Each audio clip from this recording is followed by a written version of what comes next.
Hello and welcome in Wiffle Wednesday episode 33. It's July 15th. We can call this the unofficial halfway point of the baseball season. It's well past halfway because some teams have played like 95, 96 games. I think the Guardians have played 96 games. It's an interesting time, in my opinion, for me as a seller.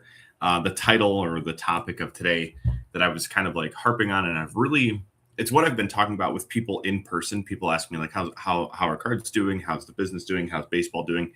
And I've been saying the same thing a lot lately. It feels like there's this pyramid during June, July, and probably some of August as well, where people really, really only care about the very, very top end of the market, or at least the top performing players. And this somewhat feels like a shift from previously. I feel like there's a less focus on potential and more focus on actual achievements lately. This is something I did not like. I've always seen the comparisons online, like, oh, why is this? Let's just say Julio Rodriguez, when he was coming up, they would compare a Julio Rodriguez autograph to someone who was in the league doing it already. I'm trying to think of like a good name off the top of my head from like the 2015, 2016 era. I mean, Trout's not a good example, but he was kind of the end all be all of that time. But what's happening is we're focused less on potential all of a sudden, and it is more based on who is actually doing it. Junior Caminero is the perfect example. He had hype during his rookie season. He performed well in 2025. He had 45 home runs and just played very, very well. But finally, a year and a half of performing at the major league level, and his cards are finally seeing that true like superstar bump. And we're still waiting on like James Wood to do it, even though he's kind of showcasing at the major league level. I think his biggest knock, one, is his strikeout rate, and two, his second half of last season was awful. I mean, it was just terrible. So for me, moving forward, I'm trying to buy the top end players and just like only relevant players. That's something I still struggle with, even if I go back to the video I made at the beginning of this year about like the 7 mistakes I've made as a sports card reseller. And the number one thing, or one of the things I said, was that the market has always cared about certain cards, certain players, and I always cared about other things. Like I like cool inserts. I like unnumbered short prints from Stadium Club, or things that we don't know the exact print run on, but we know it's very small. And I would focus on those cards. The golden mirror image variations, that's something that I would buy almost anytime I saw it. It didn't really matter to the player, and that was a mistake that I was making, is just because it's rare doesn't mean it's valuable. And I knew that at the time, but it felt like it was a knowledge flex that I was buying these golden mirrors and the team border variations because they were short printed. They were lower supply than most of the other cards in the industry. But again, if you're buying, Dominic Smith is a golden mirror that I had in my eBay store for probably 2 years from 2023. I think it just sold when he had a little hot streak to start this year. But it has to be the top end players. And I have 3 cards next to me that I bought this weekend that I feel kind of demonstrate that. It's still tough, just a little show and tell.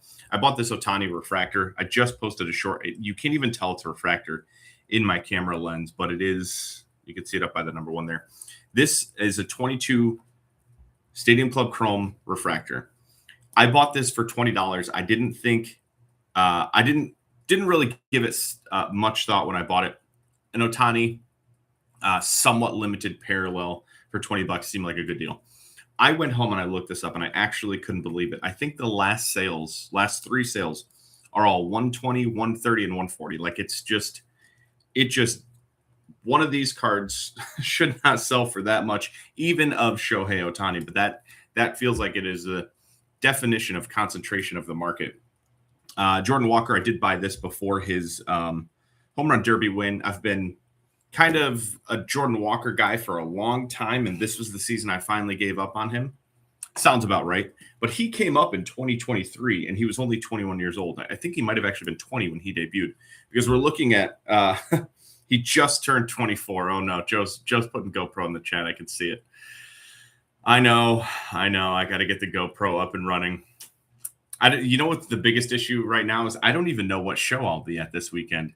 I have not looked at the show schedule. I've been worried about baseball, my own baseball this week, because we had games yesterday or 2 games yesterday, 1 Monday. So that was my focus for the week. Baseball is now, I shouldn't say baseball's over. Local baseball is over. Now it's travel time. Next weekend we'll be in Buffalo because we did advance. But the third card I wanted to show off, show and tell. This Judge, I made a short on this. This was a Memorial Day camo numbered to 25. I picked this up. So they had a 110 sticker on it. The last sale on this was $100 in, I believe, May of 2025. So I did a little more research. The last 2026 version of it, which is obviously the more recent release, sold for $350. And then he had a 2022 or 2025 update like highlight. I think it was just like a card featuring Aaron Judge. It wasn't his flagship base card, so it doesn't sell as well. But the last sale on that was over $200. I sold this for $250 today. I could have held out for more. I absolutely could have held out for more. I know that I could have held out for more. But buying it for $100, listing it, and having it sell for 2.5 times that in one day feels like a pretty big win. So I do have to ship that out today. But that's kind of like what I'm trying to focus my buying on, is those plus good whatnot cards, anything in the 1 to 20 range. I did sell this exactly, Joe. You'll never go broke taking a profit. And $150, obviously, minus fees, 125 in less than 24 hours. I feel pretty good about that. It also reinforces my research opinion when I'm standing there going, man, that just seems so cheap for Judge. And I know the camo doesn't sell as well as it should. I actually don't like this design. It's very dark. It's hard to see. Even when scanned, it's really hard to see. So yeah, it's a pretty strong win. I looked at the watch count on it. I had 15 views and only 1 watcher in 24 hours. If that number was higher, if I had let's say 8 to 10 watchers in 24 hours, I probably would have held out a little bit. But quick math, $125 profit, I'll take it. I was talking about cards in the whatnot range I try and sell. I sold this on Sunday night for $62, which was $2 more than I paid for it, which is not a monumental win. This is what I call an anchor card. It's a loss leader. I usually expect to lose on these cards anywhere from 10 to 20%. But this was the only card that was unpaid for. It was the most expensive card from that show. So that's always fun. I have another show tonight, and I will rip it off and let it rip off the sticker and let it run again tonight. We'll see what happens. I still need to prep for that show. The singles are prepped, but I need to make inventory listings and also just post up like a better thumbnail. The thumbnail for a whatnot show is so interesting. It makes such a difference. People are scrolling through, and if they see, whether it's one card or a home field advantage in the thumbnail, I see people immediately come into the show, ask about that card. And yeah, I'm going to try and make sure I do that more and more. I still use a generic photo at first, like when I schedule the show, because I want to just have shows that's scheduled, and I don't want to use the same picture for everything. I want it to be actually cards that are going to run in there. So I use the generic photo, and then I change it on the day of, or sometimes 2 days in advance if I know what inventory I'm going to run. And yeah, I would love to do that 10 to 15 times a week. Judge is the guy that I've actually done very, very well on cards with comps and both without comps. I feel like he somehow is undervalued in the Cleveland market. I know that sounds ridiculous.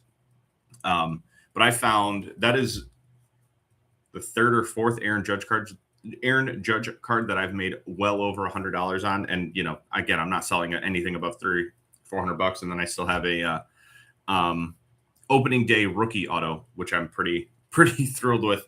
That'll probably grade a PSA 5, but it's still an Aaron Judge rookie auto.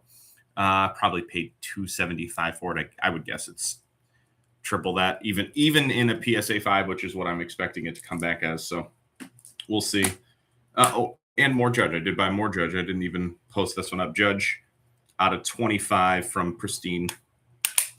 Another Judge. Aqua out of 199. Is this Judge too? Yeah, it is. 2024 Topps Chrome Blue Sonar Aaron Judge. This is my eBay stack, the stuff that I need to scan on my flatbedder and get listed. Flatbed scanner and get listed. I did go to 2 shows this weekend. They were both very large shows. One was in Pittsburgh. They advertised it as 650 tables. I didn't count. It felt less than that. But one thing they did really well, this was a new setup. They'd done it in a convention center. They have done it in a mall previously, and now they have the convention center next to the mall, and they use that. They had the entire room split, Pokemon and sports, which was nice.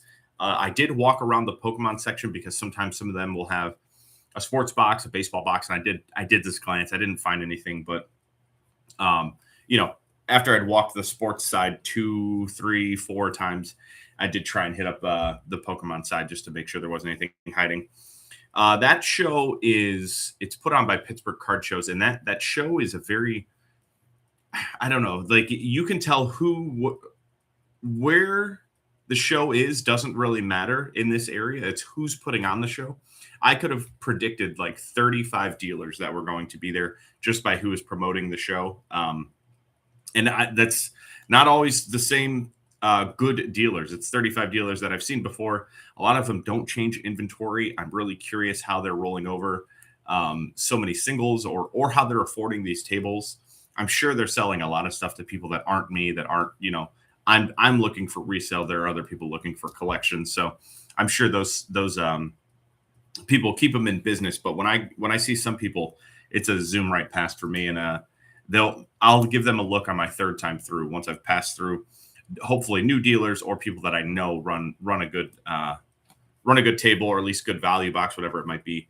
But the good thing about that Pittsburgh show is I exchanged information at that show with 2 people. So one of them was actually a sports card shop.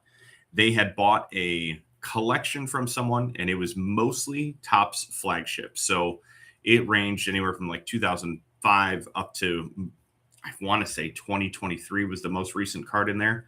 But they said that they had like blacks, pinks, blues, golds, which is what I'm looking for, and all of the base and inserts and a lot of hits from flagship, because this guy that they bought it from would rip all these boxes and not sell it. I said, listen, I'll make a trip to your shop just for that. They're in West Virginia. It's about 4 hours away, but it could be one of those that, it'll be a long drip, but it's something that's very, very safe. If I'm buying Harper's from 2011 through 2015, those cards are always going to sell. So I need to get down there to make that trip and see what kind of stuff I can find. Another guy, again, I bought Topps Gold flagship parallels from. We exchanged information and told him, hey, whatever you're finding, let me know. And then on Saturday, I was in Xenia, Ohio. It was about a 400 table show.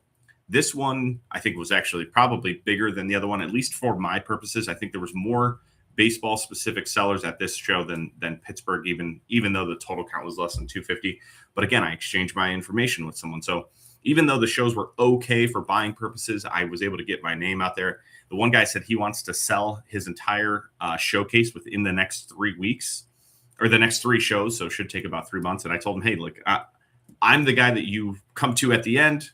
If you want to talk now, great. If you have a number, great. Let's trade information. But I gave him my number and told him, when you're ready, just reach out to me. I'll drive out to you. We can sit down and get through all of this. And I told him, like, I'll buy everything. I don't want to just buy the top cards or whatever. I will cycle through everything, because the bulk eBay store, I think it's going to have to make a comeback. The card selection will definitely be different.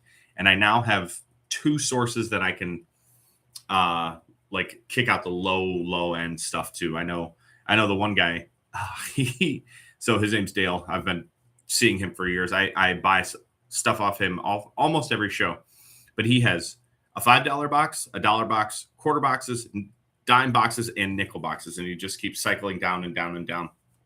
He said he did in a 2-day show just in Columbus, Ohio, not a big show. It's a probably 100 to 150 tables.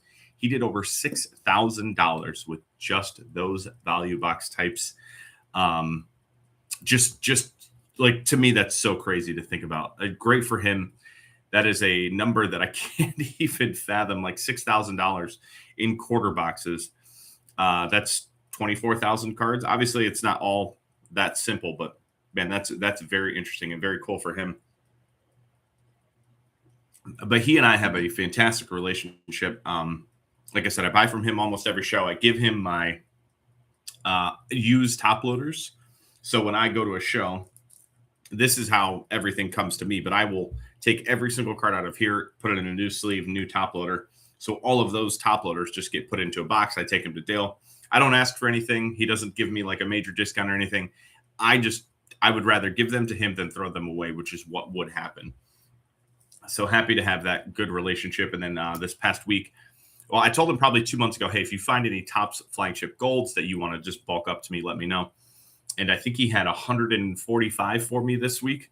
So that was really cool. I have like 1,000. It's actually on the table behind me, if you can see. That's about 1,000 Topps golds every year from 2021 or 2001 up to 2026 that I'm going to be working on. Hopefully, I should be able to have those listed by Friday, I would think, with this evening and then tomorrow. I haven't even looked at the show schedule, so I don't know if I'll be at a show on Friday. Friday is usually like once a month I will have an actual Good Friday show, but we'll see if there's anything out there. I just need to settle in. I've just been so busy the last 2 days with baseball that I haven't had the chance to. But that's going to clear up for the next 7 days. And then the week after that, I'll be at Buffalo. Buffalo has a couple good shops, so I will at least be able to do a little shopping while I'm out there. Nothing too crazy, but should be. I mean, if I'm going to be out there, it'll be cool to see. But I'm also curious. It's going to be exactly a year since I visited these shops. One of them is Dave and Adam's, one of the biggest like wax retailers in the entire hobby. And I'm curious, with Fanatics wanting shops to be more like, they want them to be bigger, brighter, more interactive. They want people to come to those shops, stay there. The trade nights, they promote those trade nights. They promote the rip nights. I'm curious if the singles market is going to be better at Dave & Adams, if they're going to have more things available for sale. Last year I went and they had boxes behind the counter, and they had baseball like 1 to 5, 5 to 10, 10 and up, 20 and up, whatever it might have been. But there's very, very few cards in those boxes. I want to say I probably looked at less than 200 cards. And that was just baseball, let's say, again, $1 to $50 I looked at. But I'm really curious if a place like Dave & Adams has changed their buying and selling strategy, because if you go to some of these other shops, Midwest Cards is one I'm thinking of. They have, a huge wax selection, but their singles that they sell in store is growing consistently. A place like Midwest, I want to say they probably have, on any given day, this is, again, baseball only, but they have it for Magic, Pokemon, football, basketball, soccer. They probably have well over 10,000 singles, and that is dollar box and above. So you can imagine they're rotating through a lot of singles. And when I go there, I'm usually leaving with a few hundred cards. So I would love it if the shops that I go to have expanded. The one was a smaller shop. I don't expect them to be much different, but Dave & Adams, I'm really curious if they've changed their strategy at all. The other thing in the thumbnail was time to break the seal and setting up at a show. So I feel like the last 2 shows, really it's been about a month. The last month of shows I've been to has been a really tough buying, because the pyramid is absolutely real. The top 20 players are really all that people are looking for.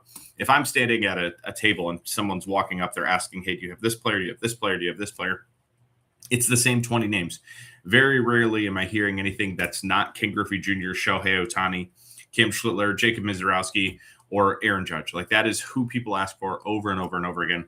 So when I'm going to these shows, I'm getting there sometimes over an hour early. This past Saturday, I was there over an hour early, 3 hours away from home. So I left way earlier than I needed to. And my plan was to be there early because I know that there's no like door charge. I don't have to pay to get in. And there's 3 buildings. So people are filing in and out throughout the entire morning. So I figured, hey, let me get in there. Let's see what I can find in the early hours. And I was still behind, I don't even know, probably 10 to 20 people. The competition, even being an hour early, was still really strong. So my pivot and my answer to that is I believe I'm going to need to set up at shows. That'll bring more customers to me, more walk-ups. And it sounds like, I listen to very few baseball hobbyists, baseball content creators. But when I talk to dealers at shows, they tell me that the walk-ups that they get is kind of where they get their bread and butter, because they're not walking around shows unless they have a down moment. And that's pretty rare. So the ability to buy from people, hopefully unpicked through inventory, might be a little better option. And then I think what I would end up doing for myself personally is I would bring my top 50 cards of the players that I'm talking about and just have one showcase, a bunch of dollar boxes, and then a big buying sign. I just need to buy, see what people are bringing in. I do feel like that has been something I've wanted to do, but felt that I was more valuable looking at all of the different tables. But I think that that momentum may have shifted, or the advantage that I had may have shifted because there's so many people walking tables. I might have the opportunity to start setting up at these shows and hopefully buy some better stuff before other people see it. And I also will need to just be a little bit better at buying. I think I'm buying a little too close to the last sales. This type of year, there's not a lot of raise in the market, at least not from what I'm seeing, unless it is exactly Junior Caminero or Jacob Mizraski. And even Mizraski has trended downward because his peak was probably 3 weeks ago. Although if you look at the awards favorites, he is minus 450 to win the NL Cy Young.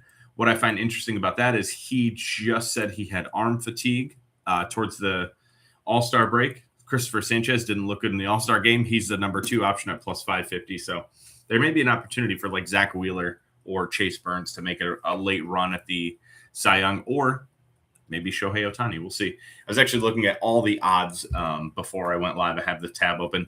AL MVP. I was going to talk about this at the beginning of the show because we're 100 games, almost 100 games into the season. Jordan Alvarez, AL MVP, minus 165. Junior Caminero, plus 450. Has there been news about Junior Caminero? It looked like he broke his wrist last night. I'm going to peek and see if there's anything. Injury update. It just says he left. It says 12 hours ago, x-rays negative. So that's a good sign, at least. I want to see Junior Caminero stay hot. He was on one of the hottest streaks I've seen in the last few years. I mean, he had, I think, 11 home runs in 13 games. It may have been even more than that.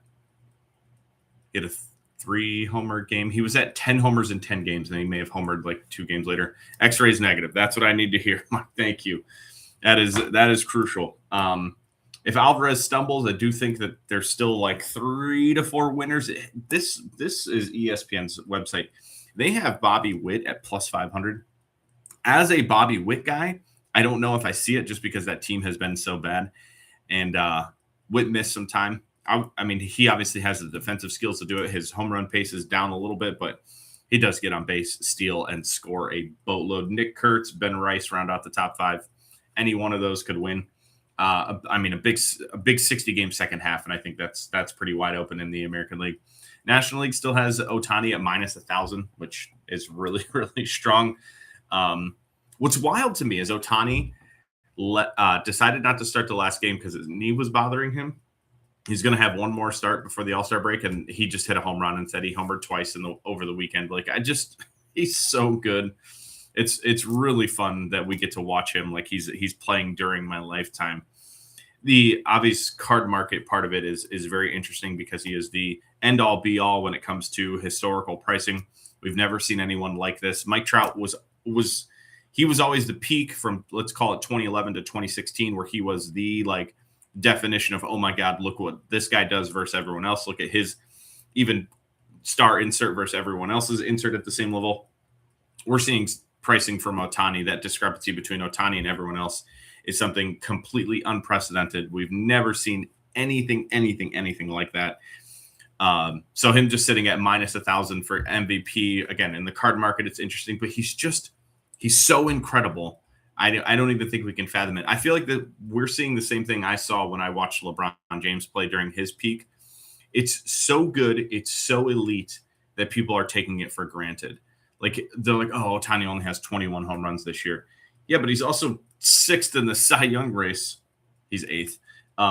But he's, has a 1.8 ERA, whatever it is. Now I got to look because I can't even wrap my head around Shohei Ohtani. I still think somehow he's underrated. I think LeBron James was the most underrated player during his peak from 2010 to 2018, when he made 8 straight finals. That's just not happening anymore. I mean, Ohtani has 6 WAR already. It's July 15th. He has 22 home runs. He's batting .293. I mean, I just don't even understand it. Where's his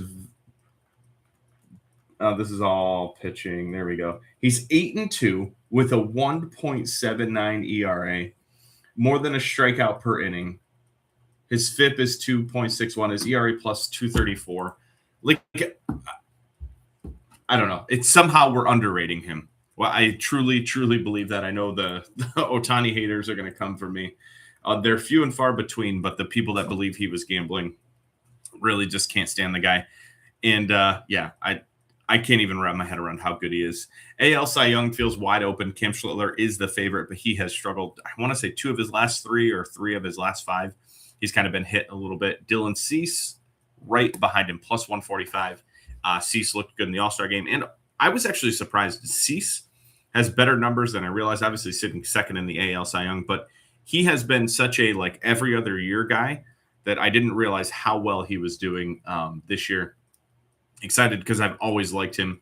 I ran at like one of my favorite cards of his, a 2020 Stadium Club Chrome refractor the other day on my Whatnot show, and it didn't sell. And I was like, that I'm so happy that didn't sell. I'd rather keep that than have that sell for $1 because it's such a cool card from one of my favorite sets. It's a Gatorade Bath Dump rookie. Like it's such a good card.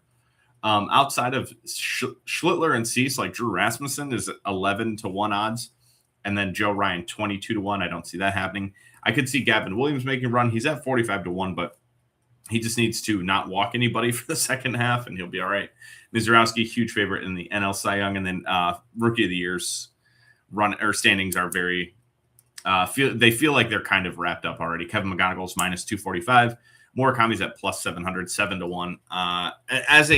As someone who's like anti-sports betting and anti-gambling, I think I was 100% wrong on this. I thought like, why don't we open it up to everyone? And then I realize now that everyone is not capable of being responsible. So I wish this was, you had to go to Vegas and make these bets. It makes so much more sense than what we currently have. It's too accessible. NL Rookie of the Year favorite, JJ Weatherholt. Sal Stewart is still plus 280, so not too far off 3-1. Weatherholt's at minus 155. He is the favorite, but that could change with an injury or just Sal Stewart producing through the second half or the Reds going on a run. The Cardinals, just outstanding.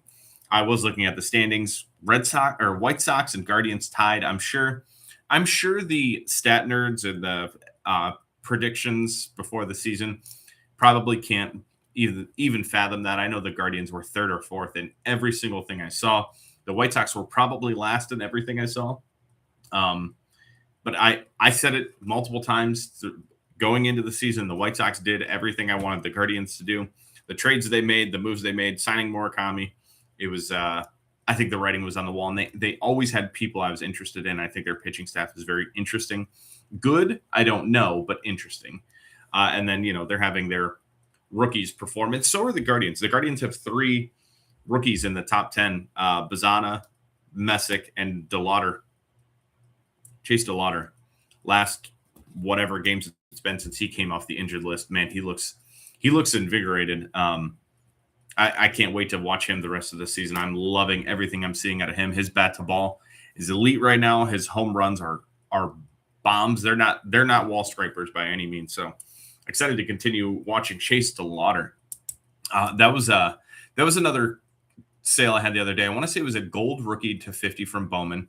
I know that's what it was, but I think it sold for $7, and the last sales on it on eBay were $40 and $50. So Whatnot is very, very interesting. I will say that selling during the spring training hype set unrealistic expectations for me. Since then, May was okay because we were still like in the hype train. But when I took off essentially 2 weeks, I have not been able to recover at all. The last literal month of selling on there has been pulling teeth. I'm going to keep doing it because I think the value of being able to sell everything from a weekend buy is unmatched. I'm just going to be more selective in what I'm buying. I'm going to try and be more, I'm going to try and negotiate more when I'm buying, just so I can try and hammer that price down. And then stuff like this, the Judge, where I make $150. I used this Judge as a bargaining chip in a big bulk buy. I probably had a stack of about 75 cards from their value boxes. It was anywhere from like 1 to probably 15. I think I bought like a mantle for $15. I used this judge to negotiate down the rest of it. I said, hey, if you give me this at whatever it is, I forget what it was, probably like $100. I think I paid 220ish, so 120. I'll do the judge for 100, and I'll take everything, and that worked. So not only did this judge make pretty decent profit on its own, it brings down that value box stuff that I grabbed in bulk down a little bit, and I think I'm going to continue to use that strategy, just pound down the bulk stuff with one big buy that, again, I'm using as a loss leader. This judge is not a good example of a loss leader, but the case hits that I advertise both in the thumbnail before the show and during the show, that's the kind of stuff that, while there is a lot of excitement for it, it still almost always underperforms the eBay comps, just because there may not be the right 2 people, 3 people, 4 people in that room for that card specifically. But there is a pretty safe floor with them as well, because people know, hey, it's a home field advantage. It's a $20 card. It's a ultraviolet. It's a $25 card. Those are kind of the floors I use for those case hits within baseball. I did see 2026 Topps flagship football is coming. That's not something I'll buy to rip, but it does mean that I will have new Topps gold parallels to chase. I'm really excited about that.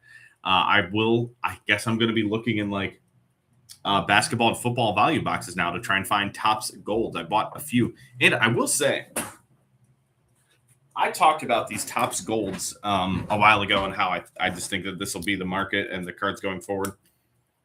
Little tiny victory lap for me. LeBron James, I bought this gold number to 2025. I looked at it right before I went live. I paid $28 delivered with shipping and everything. I have Curry here is the other one I bought. And the last couple sales on that non-auction, there was an auction that went for 21. I should have won that. The 2 sales before that were $50 and $60. So I did something correct in the baseball or in the basketball card market. So I'll be on the lookout for more golds. And honestly, LeBron James stuff. If he signs in Cleveland, I think we will have a year of just, I don't know how to describe it. I think it'll just be like a year of LeBron highlights anywhere and everywhere. As a Cleveland fan, as a LeBron fan, I am willing to risk the entire future of the franchise. I do not care if we get one more year of LeBron on a farewell type tour. I think it's worth any amount of winning that this current roster could do. I could be way off base. I'm sure there are others that are going to call me a homer or whatever, or not a real fan. I would understand that completely, because if it was flip-flopped and we were doing that, like in baseball, we were like sacrificing a season to add an older superstar, I would hate it. But I just think LeBron is so transcendent that I would love to see him in Cleveland in a Cavs uniform for one more year. And that's unpopular opinion in my household, but I stand by it. LeBron James, greatest basketball player I've ever seen. And it's not, I think it's like kind of, again, I have rose-colored glasses because I watched LeBron. I don't even think it's close. And I know that's ridiculous to say with how good Michael Jordan was. But if we had the same social media, eyes on people that we do now, I don't think Michael Jordan would even be considered a top 10 player.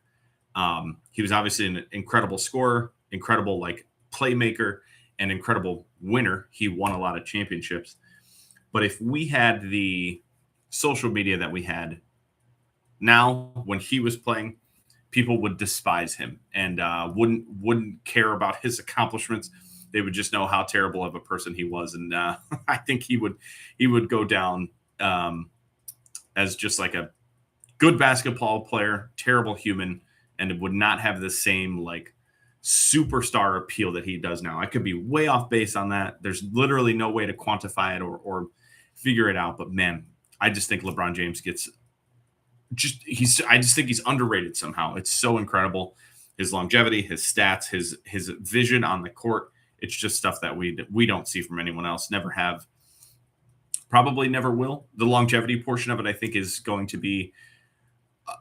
I don't know how we can expect anyone to play to his age at his level ever again, because we've never seen it.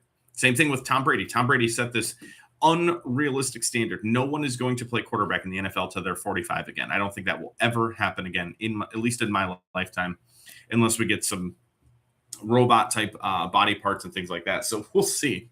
We will see. It's 12:35 made it through to the 35-minute mark. Mike, thanks for being here. Joe, I appreciate you. Anyone else that swung through, I'll be back, next Wednesday, the 22nd. Until then, I hope you guys have a great week, and we'll see you next time.